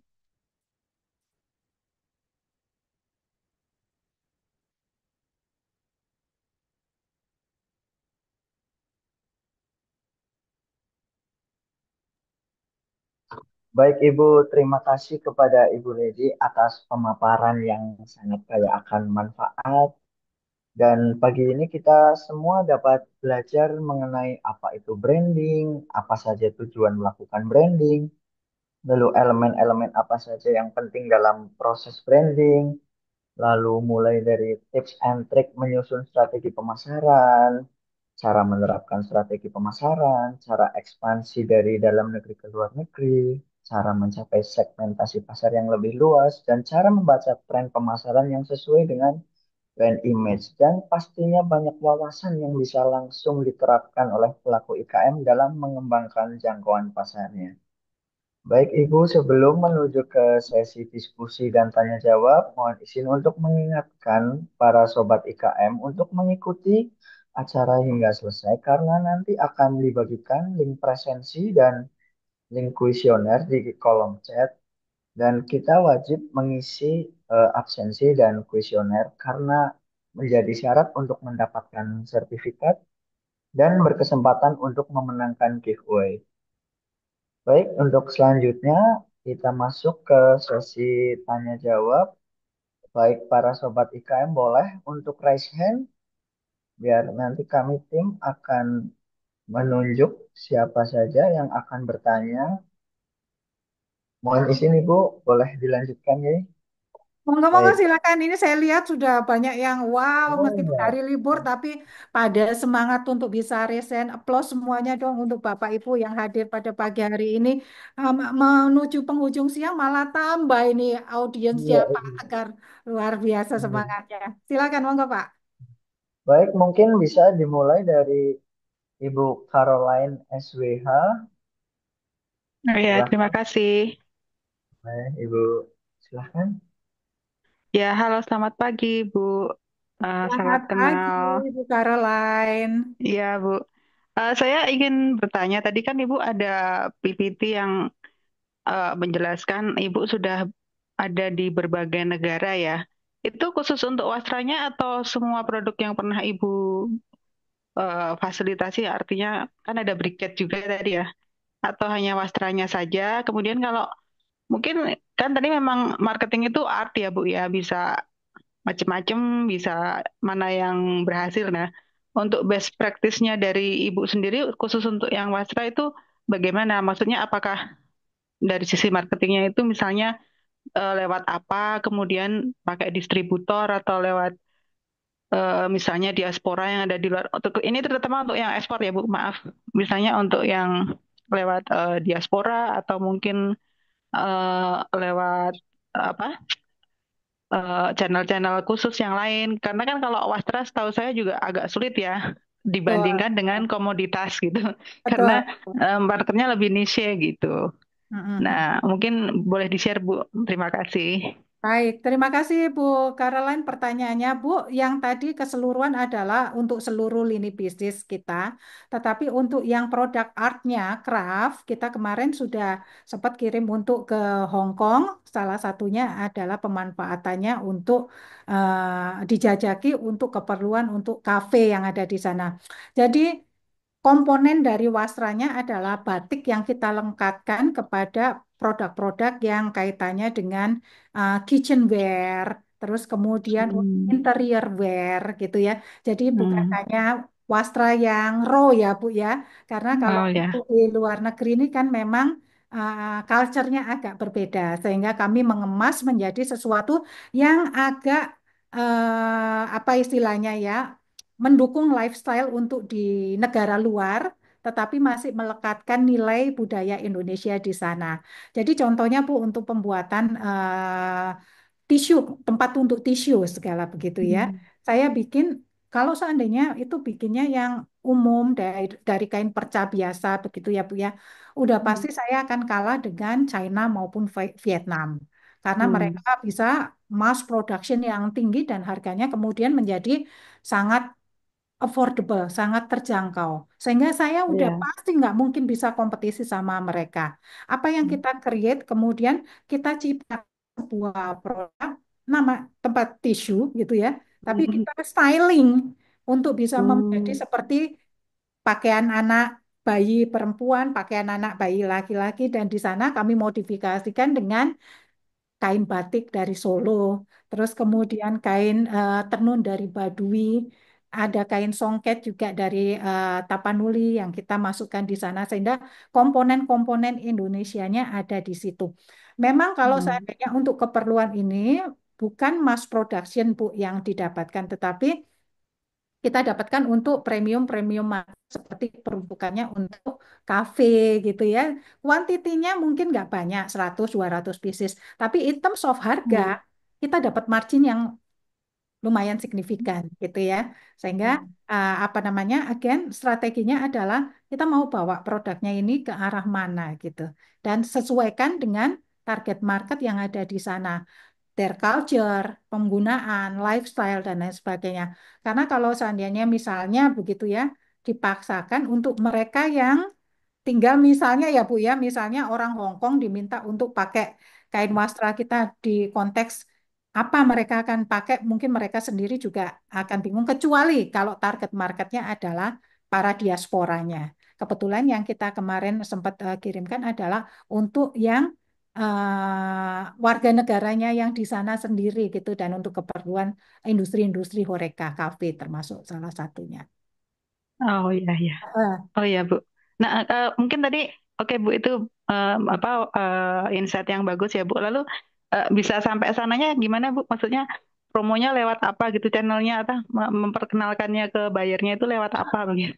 Oke, yang caranya yang based on yang kemarin kita lakukan ya Bu ya, kita ikut sebuah pameran di Hong Kong pada waktu itu, kebetulan pamerannya tentang industri crafting yang hadir adalah seluruh hampir 15 negara, lebih mungkin ya dari 15 negara yang diselenggarakan secara tahunan.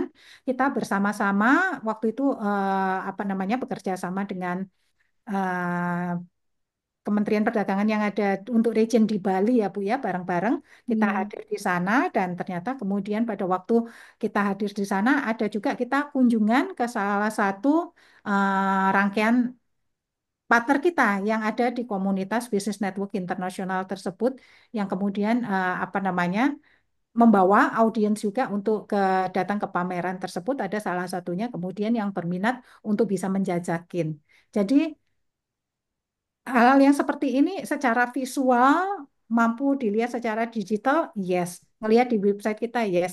Tapi ada kalanya pembeli-pembeli tertentu itu akan menjadi confidence ter apa ya istilahnya ter menjadi percaya gitu ya untuk mau beli tatkala mereka bisa ngelihat langsung dan memegang langsung produknya.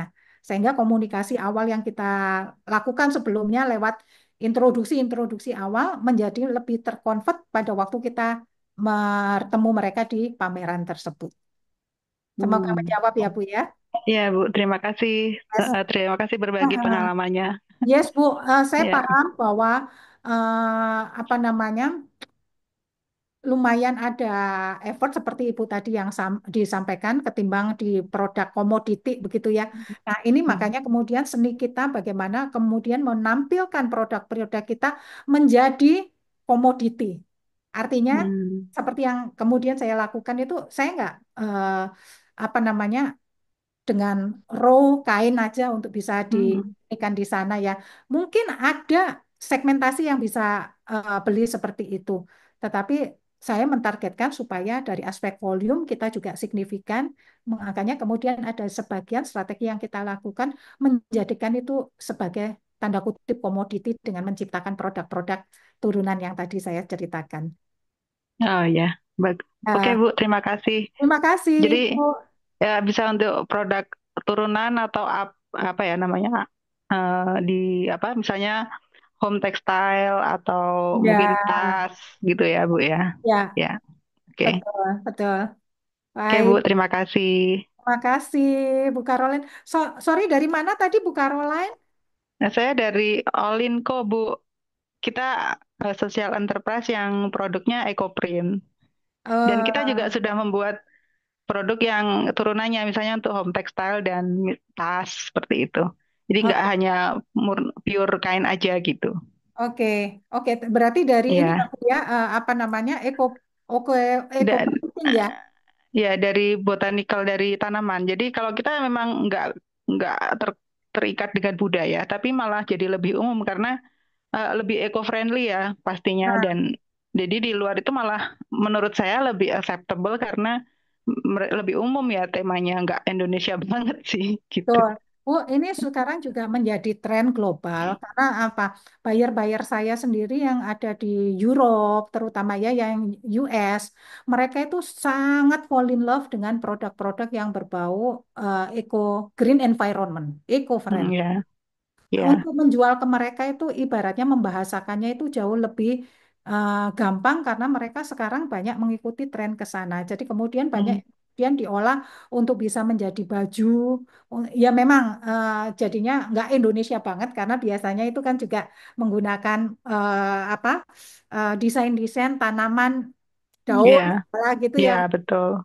Tapi itu mampu untuk bisa dikemas untuk menjadi yaitu salah satunya baju, kemudian di mix and match-nya dengan apa namanya casing. Eh, saya ada jadi ya saya ada punya ini salah satu produk apa namanya dari eco printing kombinasi Oh ya, ya, ya, penggunaan ini ya Bu ya apa namanya ini dari eco print produk. kayak laptop sleeve ya. Betul, untuk tempatnya laptop. Kalau seandainya kita juga Heeh. keluarin ke luar begitu ya, hanya komponen untuk ininya, it's quite Hmm. challenging. Tapi begitu kita kemas dalam bentuk seperti ini, banyak kemudian teman-teman yang ada di Europe itu yang kemudian, how can you get there? gitu ya. Karena Oh ya, ya, ya. biasanya mereka dapatkan adalah yang dari China, which is yang ini ya Bu ya, apa namanya, plain dari kain Dari mesin. yes, segala begitu itu dan nilai artnya kurang lah di situ. Iya, Mungkin dari iya aspek betul. kuantiti kita nggak ya ngejarnya nggak mungkin akan bisa ngejar untuk mereka yang mass production Bu. Tapi kita bisa winning dari aspek margin karena produk kita menjadi agak premium gitu ya. Nggak, apa namanya segmentasinya terbatas untuk mereka-mereka yang memang in love dengan produk-produk yang eco-friendly. Oke, oke. Iya ya, Bu. Terima Thank kasih. you, Kebetulan Ibu. mirip Bu sama ya. Sama ya, Bu ya. Ya, Iya. ini kebetulan salah satu apa namanya IKM yang juga tergabung dalam apa namanya manajemen kita untuk kita bantu pasarkan produknya juga. Oke, Bu. Ya, Terima kasih. makasih. Silakan Pak Tegar selanjutnya dengan Baik, Ibu. Sepertinya peserta semakin antusias ya, Bu, semakin ramai saya dalam senang Pak sesi kalau ini. begini Pak. Lalu ada peserta yang menarik juga ini, Bu, seperti hari acara ini. Oke, dipersilahkan untuk penanya berikutnya. Misi Jo, silahkan, dipersilahkan. Adakah Misi Jo? Ada, ada. Oke, Terima boleh. kasih, Mas. Ya. Baik, Terima kasih. silahkan. Ya. Selamat siang Ibu Lady. Selamat siang, Ibu Misi Jo. Wah, ini keren banget ini. Di US ada Misi Elliot, di Indonesia ada Misi Jo. Pertama-tama, Bu Lady is the best. Dari 3 hari berturut-turut, ketiga makin puncak the bestnya menyampaikan ilmu dan pengetahuannya. Terutama kaum perempuan, masalahnya ya, pemberdayaan, mandiri gitu lah. Pokoknya Ya, pertanyaannya, tadi sudah sebenarnya sudah full deh, mau nanya itu bingung apa pertanyaannya. Tapi menyangkut semua itu sedang proses kami sebagai UMKM juga, itu berproses, sedang dalam proses perjalanan itu Ibu. Alhamdulillah sudah dibeli juga produk kita. Saya dari Gona Goni produknya dari Semarang. Jadi dari oke. Goni. Nah, brandnya Gona Goni. Gona Produk Goni dari dari mana, ya, Bu? Semarang tadi. Semarang, dari Oh, kain Goni. Ada ya, dari karung Goni. Saya buat seperti ini, Bu. very nice. Ya. Terus memang saya sudah sampai pembelinya sampai luar. Pernah Mhm. sampai ke Rupania juga, eh, ke Jepang juga pada saat ikut pameran itu, delegasi apa se-ASEAN dulu itu juga dibeli orang-orang India. Jadi hanya proses untuk saya mengekspor untuk ke ke market dinasnya itu belum, tapi Hmm. baru udah mulai ikut T-nya ya, udah mulai ikut pelatihannya. Terus kemudian saya hanya ingin eh, pengarahan pencerahan dari Bu Lady lagi secara spesialisnya bagaimana gitu. Nanti sekarang saya minta nomor kontak yang bisa berhubungan dengan hal-hal itu gitu Bu. Karena banyak hal yang punya sih keinginan untuk maju lebih besar lagi. Tapi kan kita harus berkolaborasi dengan seperti Ibu gitu, founder lain-lainnya gitu Bu. Jadi saya kepinginnya seperti itu. Itu aja pertanyaan sebenarnya, saya sudah sangat senang banget dan bangga Bu. Kena banget gitu loh untuk saya pribadi atau UMKM yang lain mungkin seperti itu gitu Bu. Terima kasih, hanya itu pertanyaannya. Baik, baik, Bu Misi. Terima kasih. Saya senang kalau melihat wanita-wanita hebat dari Indonesia ini ikut berkontribusi gitu ya, memajukan perekonomian kita melalui bidangnya masing-masing. Yes, Bu. Goni ini menjadi salah satu produk yang kemarin sempat ketemu di salah satu forum dengan teman dari Filipina. Eh, Mereka lagi di challenge oleh salah satu brand kosmetik gede, saya belum bisa nyebutkan namanya begitu ya, untuk bikin packaging tas bahannya dari bahan yang recycle gitu ya. Nah, goni yang Ibu pakai ini adalah goni yang memang hasil pabrik ataukah hasil recycle ya, Bu ya? Kalau boleh tahu. Iya, kalau tadinya kalau untuk yang kita biasa dulu sebelum kopi itu dapatnya dari recycle, dari hasil bekas bekas karung cengkeh itu Bun. Tuh, Ah, dari karung beras itu saya buat dulu seperti ini, ada, nah ini. Eh, Pertama saya buat dari karung cengkeh atau beras itu eh, sarung bantal kursi, Bun. hmm. Dan prosesnya itu saya harus merendam dulu berapa Oke, hari. Karena oke. kan kotor. Nah, terus saya pakai pewangi supaya membentuk jadi bagus, dan itu pertama kali dibeli sama, sebenarnya ada Astra pas dari luar pembukaan jalan tol itu yang pertama kali saya buat dari bentuk recycle dari itu karung cengkeh. Jadi bau cengkehnya masih ada walaupun cuci udah direndam 4 hari, itu masih ada aroma-aroma terapi cengkehnya gitu. Itu Oke. saya senang. Nah, tapi agak langka itu. Nah, kelangkaan seperti itu kan orang pakai karung beras sekarang pakai plastik kebanyakan. Ya, Nah, ya. ya itu. Jadi kadang kita kendala situ. Saya lebih senang memang yang lama karena tahan lama. Tahan lama banget, dan itu sangat natural sekali warnanya gitu loh. Jadi Oke. kalau untuk yang dijual-jual yang biasa, saya akhirnya membeli yang sudah ada dari produksi, kayak goni laminasi ataupun goni yang grade-grade A, yang masih ada bulu-bulunya, itu ada prosesnya sih pembakaran biar bersih gitu. Kalau laminasi tinggal jahit saja. Itu, Bun. Ya itulah Bun, masalahnya memang yang untuk saya cari yang sebenarnya yang benar-benar recycle itu saya sangat rindu banget, karena sebelum kopi itu banyak Bun. Saya buat seperti itu dari Oke. itu. Baik, Itu Bun. baik.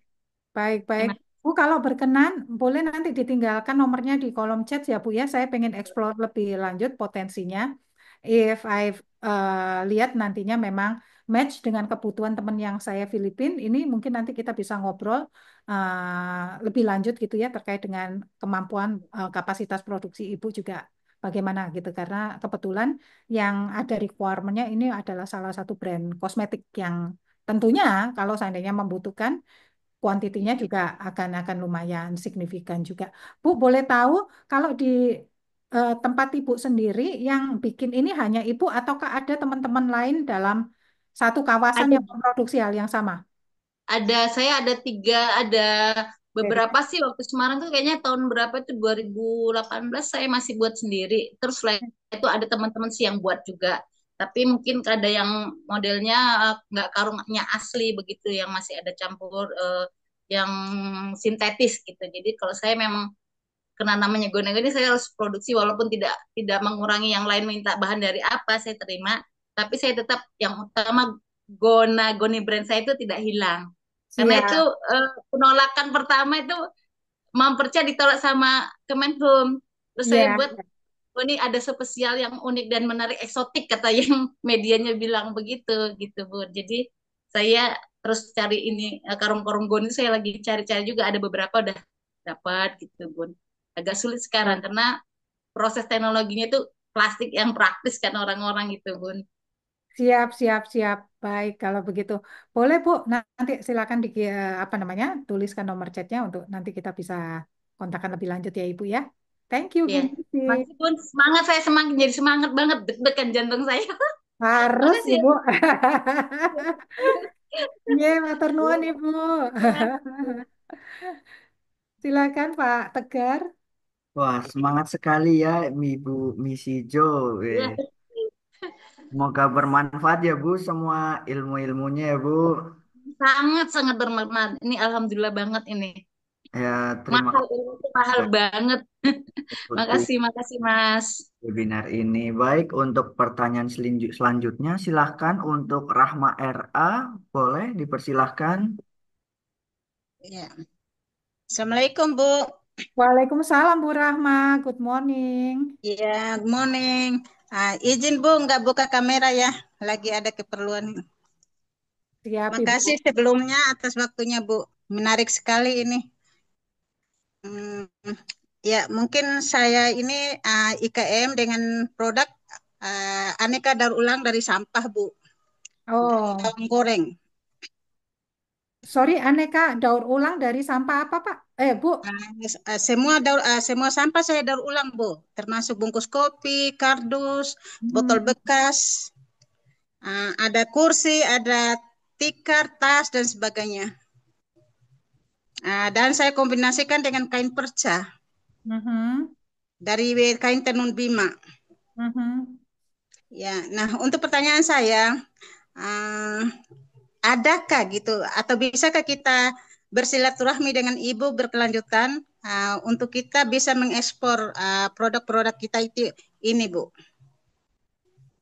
Terus yang kedua, menarik sekali negara-negara mana yang membutuhkan kalau boleh tahu yang untuk produk kita yang satu lagi Bu yaitu bawang gorengnya. Hmm.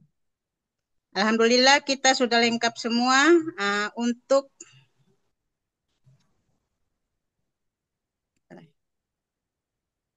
Terputus. Oh. maaf Bu ya lagi ada pencahayaan. Kita punya produk bawang goreng juga sudah lengkap. Mm-mm. Alhamdulillah pernah kita coba masuk di Saudi Arabia, walaupun itu dengan dijembatani oleh uh, dari umroh gitu, jemaah umroh. Mhm. Mhm. Nah untuk itu bisakah kita dijembatani langsung di sini Bu? Dengan dua produk kita itu, kebetulan kita punya banyak anggota, ada 35 orang dari kelompok kita untuk yang daur ulang sampahnya. Mhm. Ya mungkin itu aja pertanyaan kita Bu. Terima kasih. Terima Menarik. kasih, Bu Rahma. Luar biasa semangatnya Ibu ini semuanya. Bu menjawab pertanyaan yang pertama mengenai aneka daur ulang. Memang kami Ya, di IMN Internasional Multinusa, kami selain dari apa namanya produk kami sendiri itu juga membina IKM-IKM yang memang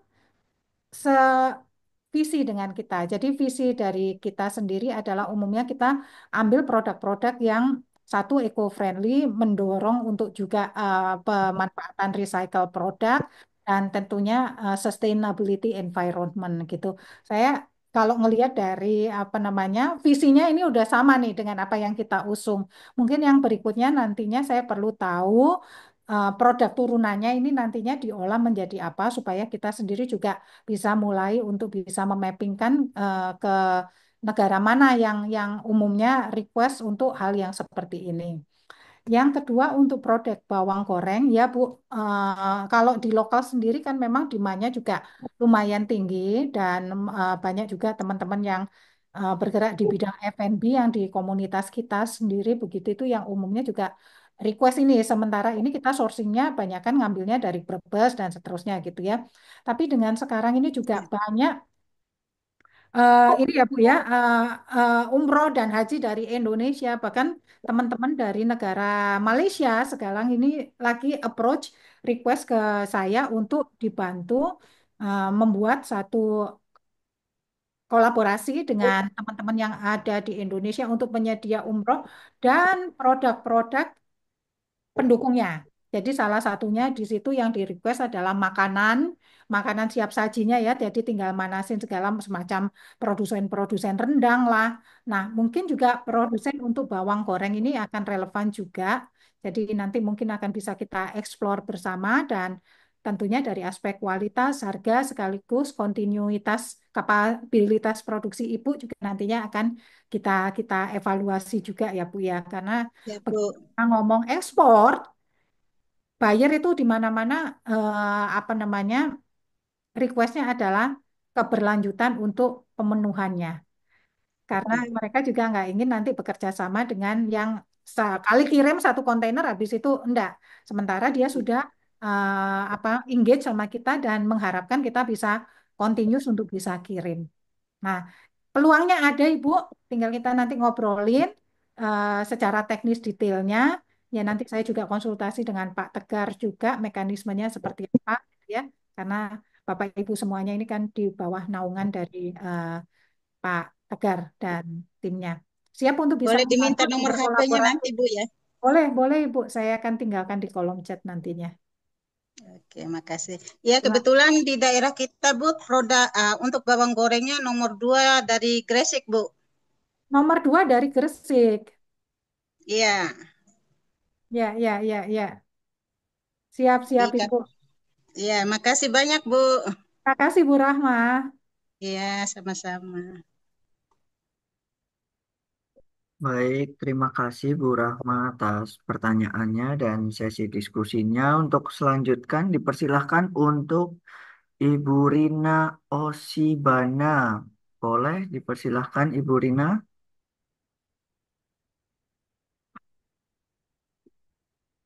Halo Ibu Rina, apakah masih tergabung dalam Zoom? Oh, Bu Rina menyampaikan di kolom chat, Pak. Tadinya saya mau ada beberapa pertanyaan, tapi ternyata terjawab Oh, juga saat Bu Caroline bertanya. Luar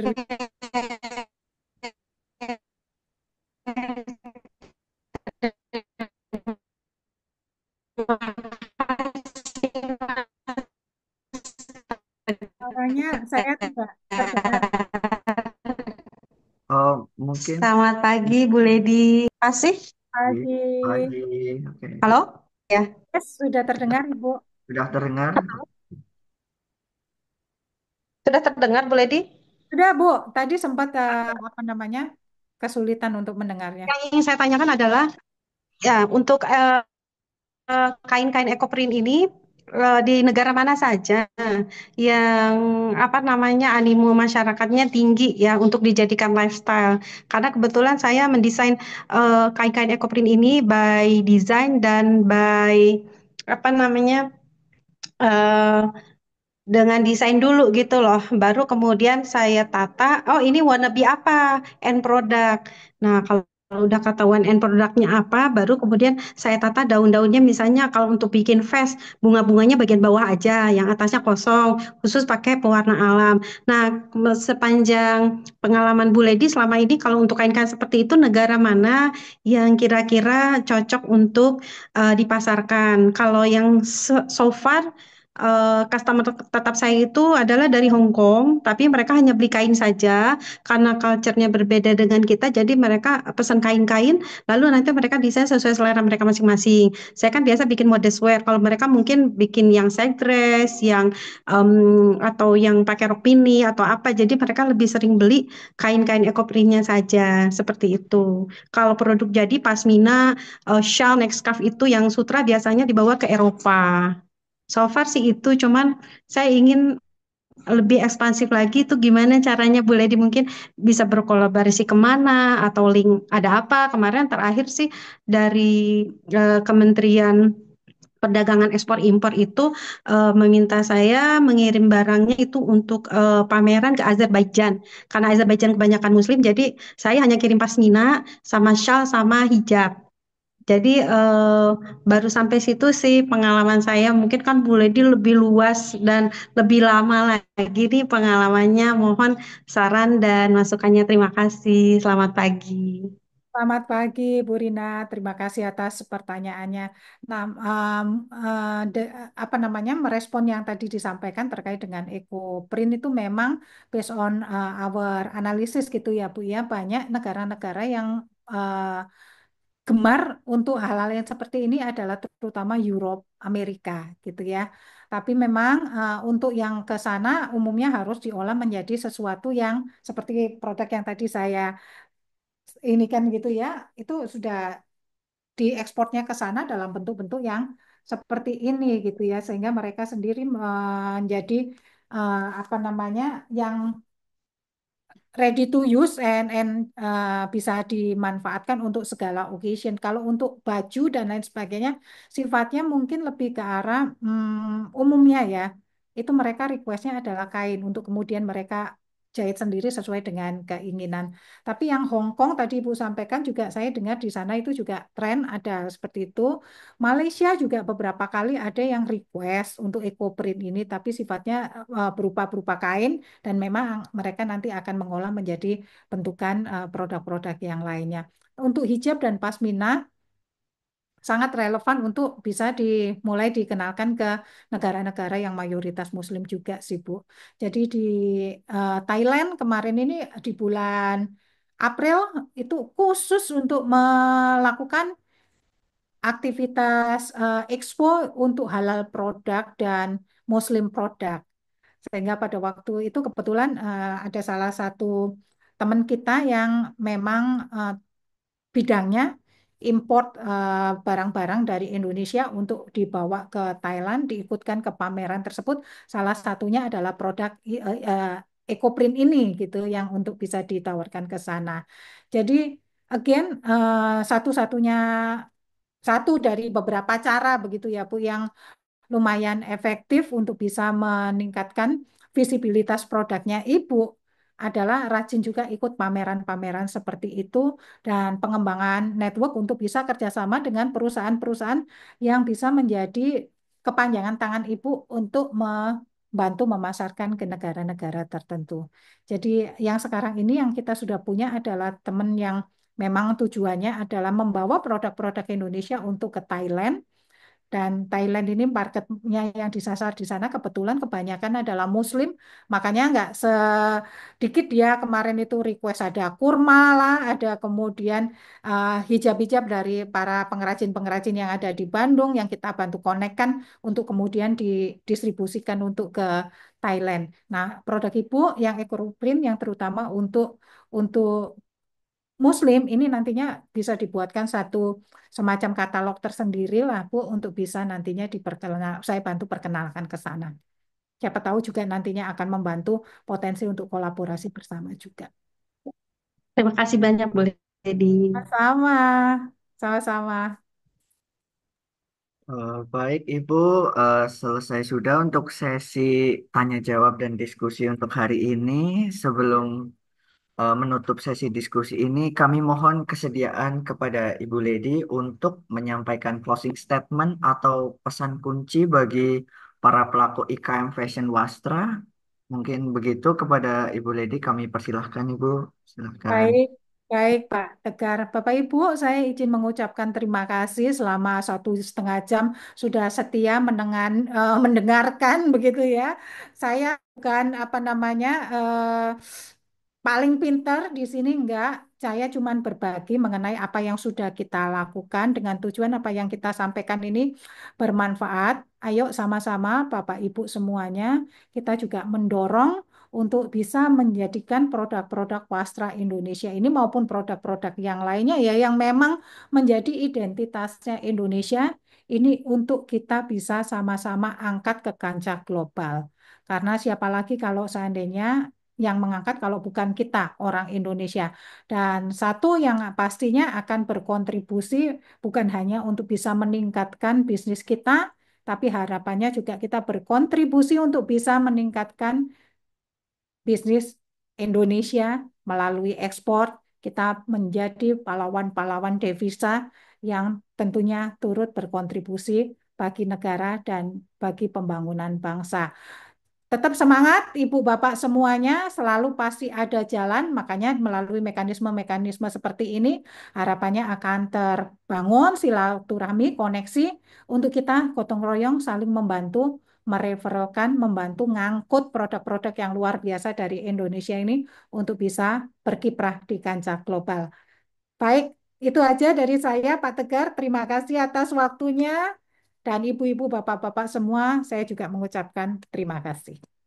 Baik Ibu, sebelum menuju ke penghujung acara pada series webinar ini, mohon izin berkenan untuk berfoto Ibu, berpose seperti ini biar nanti tim webinar kami akan mengcapture Ibu. Baik, semuanya on cam, Pak. Boleh, boleh. Baik. Untuk pose tangannya begini Ibu. Ini apa? Cuan atau love? Love boleh, love boleh. Cuan jadi. Pak Tegar kekinian ternyata. Oke Ibu. Untuk waktunya 1, 2, 3. Baik Ibu, terima kasih. Terima kasih. Mengingatkan kembali untuk para peserta webinar dan Sobat IKM untuk mengisi presensi dan kuesioner evaluasi webinar yang telah dibagikan di kolom chat. Dan itu hukumnya wajib ya untuk mendapatkan sertifikat webinar dan berkesempatan untuk memenangkan giveaway. Jadi jangan sampai terlewat. Baik, demikian rangkaian webinar series ketiga sekaligus penutup dari program Sustainability Membangun IKM Wastra berkonsep Slow Fashion. Terima kasih kepada Ibu Lady atas ilmu dan insight yang luar biasa yang bisa dibagikan pada hari ini. Terima kasih Ibu dan terima kasih teman-teman yang telah setia mengikuti acara webinar ini selama 3 hari dan terima kasih. Terima kasih semuanya. Sampai berjumpa dan have a great weekend with your family. Bye-bye. Mari. Diki, terima kasih Pak Diki.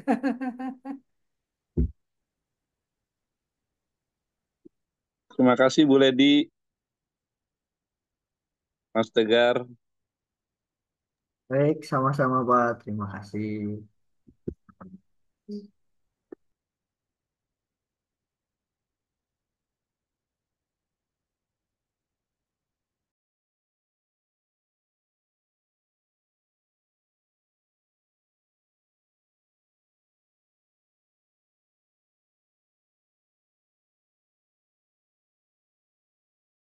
Baik, untuk yang belum live, boleh link presensi silahkan ada di komentar.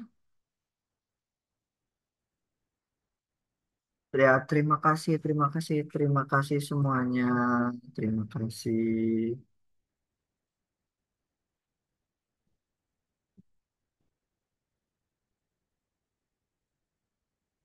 Ada. Nanti materi akan dibagikan, Kak, bareng sertifikatnya ya. Materi nanti akan